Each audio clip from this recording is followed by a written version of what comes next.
شروع اللہ کا نام لے کر جو بڑا مہربان نہایت رحم والا ہے۔ اے پیغمبر صلی اللہ علیہ وآلہ وسلم،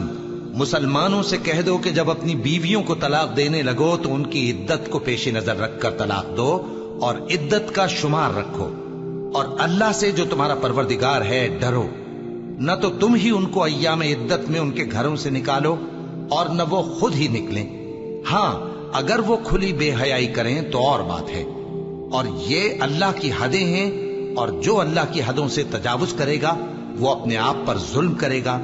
اے طلاق دینے والے، تجھے کیا معلوم شاید اللہ اس کے بعد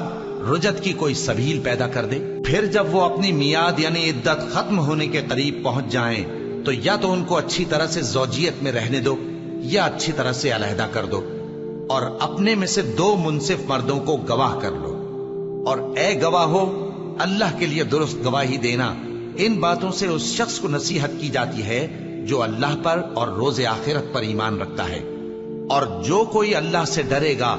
وہ اس کے لیے رنج و غم سے نجات کی صورت پیدا کر دے گا، اور اس کو ایسی جگہ سے رزق دے گا جہاں سے اس کو وہم گمان بھی نہ ہو،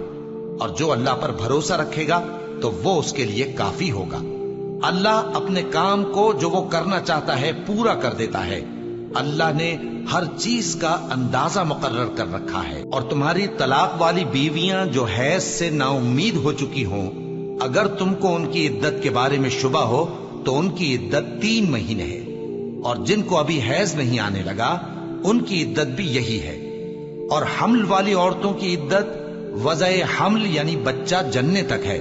اور جو اللہ سے ڈرے گا اللہ اس کے کام میں سہولت پیدا کر دے گا۔ یہ اللہ کا حکم ہے جو اس نے تم پر نازل کیا ہے، اور جو اللہ سے ڈرے گا وہ اس سے اس کے گناہ دور کر دے گا اور اسے اجر عظیم بخشے گا۔ طلاق والی عورتوں کو ایام عدت میں اپنی حیثیت کے مطابق وہیں رکھو جہاں خود رہتے ہو، اور ان کو تنگ کرنے کے لیے تکلیف نہ دو، اور اگر وہ حمل